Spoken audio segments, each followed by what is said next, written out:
Hey everyone, and welcome to The Explainer. Today we're diving straight into an incredibly complex chapter of history, the turbulent transition from Spanish to American rule in the Philippines. It is a massive story packed with geopolitics, shattered promises, and a really fierce fight for sovereignty. So let's explore how a hard-fought revolution for freedom took a completely unexpected turn. 333. I want you to just sit with that number for a second. For 333 years, the Philippines endured Spanish colonization. I mean, imagine the absolute triumph of finally overthrowing a colonial power that had been entrenched for more than 3 centuries. The Filipinos had actually established their own government, but that hard-won independence, it was immediately threatened by the arrival of a brand new imperialist nation. Chapter 1. The Illusion of Independence. So, picture this. It's December 1898, and U.S. President William McKinley announces a policy called benevolent assimilation. On paper, it sounded great. It explicitly promised that Americans were just there as friends, stepping in to protect the safety, peace, and progress of the Filipino people. But contrasting super sharply with all that friendly rhetoric was the looming reality of the Treaty of Paris. We're talking about massive geopolitical deals being struck behind closed doors, completely excluding the very people whose future was being decided. Which brings us to Chapter 2, the Treaty of Paris. $20 million. On December 10, 1898, the true intentions of the United States were legally finalized for exactly that amount. The U.S. essentially purchased an entire nation, along with Cuba and Puerto Rico, by the way, straight from Spain, which also secured them 10 years of trade rights. So a newly independent nation was, quite literally, bought and sold. Now, the Filipinos didn't just take this lying down. Diplomat Felipe Agoncillo actually traveled all the way to Paris to formally present his people's desire for sovereignty, but he was flat out denied participation in the talks. Not easily deterred, though, he packed up and traveled to Washington, D.C. to try and block the U.S. Senate from approving the treaty. His argument was incredibly sound. Since Filipinos had already overthrown Spanish rule, Spain had absolutely no legal right to sell the nation.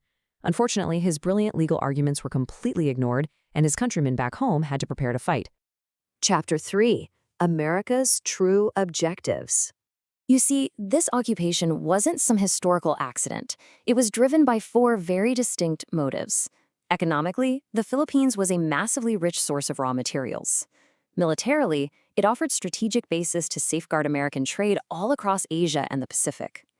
Ideologically, taking control upheld the concepts of manifest destiny and social Darwinism.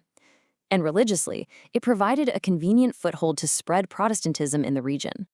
To really grasp the mindset of the era, we have to look a bit closer at manifest destiny.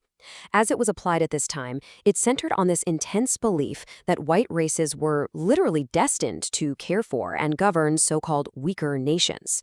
And this ideological framework is exactly how the policymakers of the era justified colonization. They viewed it not as a military conquest, but as a destined global duty. Chapter 4. The First Shot Fired. Tensions were obviously already boiling over the Treaty of Paris, but the actual physical spark that ignited the war, it happened on a very specific street corner. On February 4th, 1899, an American soldier named William Walter Grayson was out on patrol in Sampaloc. He encountered 2 Filipino soldiers who refused to stop when he ordered them to. So Grayson fired his weapon. More Filipino soldiers emerged, and a full exchange of gunfire erupted right there at the corner of Silencio and Sosiego streets in Santa Mesa, Manila. And just like that, the Philippine American War had officially begun. Now, as the conflict rapidly expanded, the U.S. made a highly strategic maneuver down in the South, known as the Bates Treaty, signed on August 20, 1899.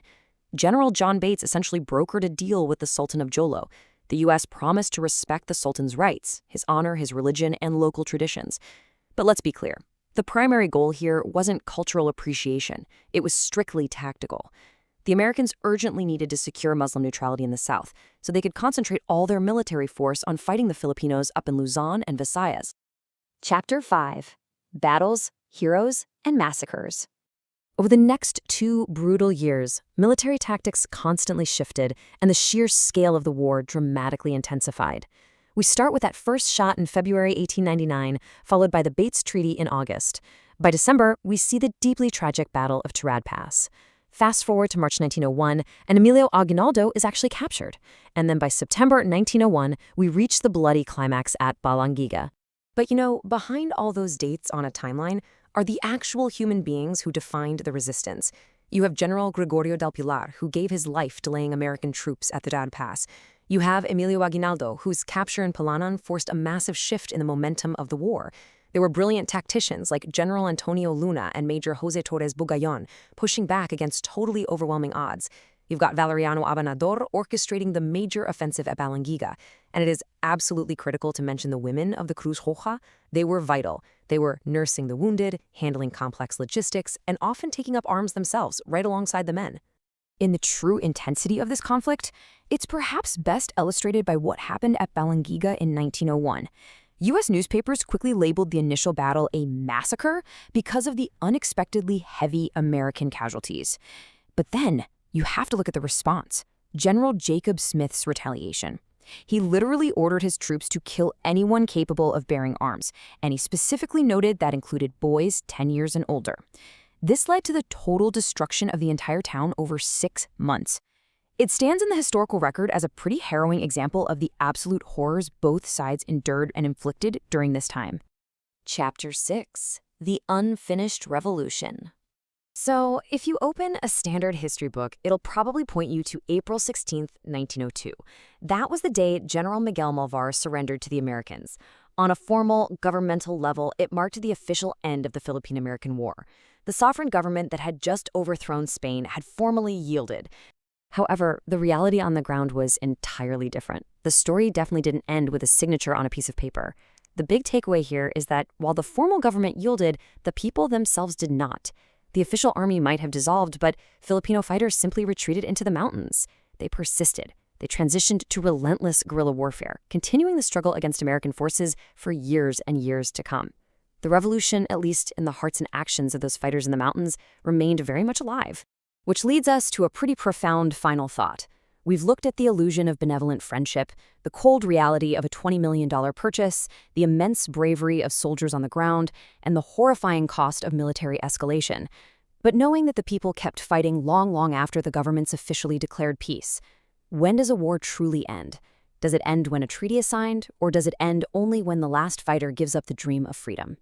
Thank you so much for joining me to explore this incredibly vital piece of history. Keep asking questions, and I'll see you next time.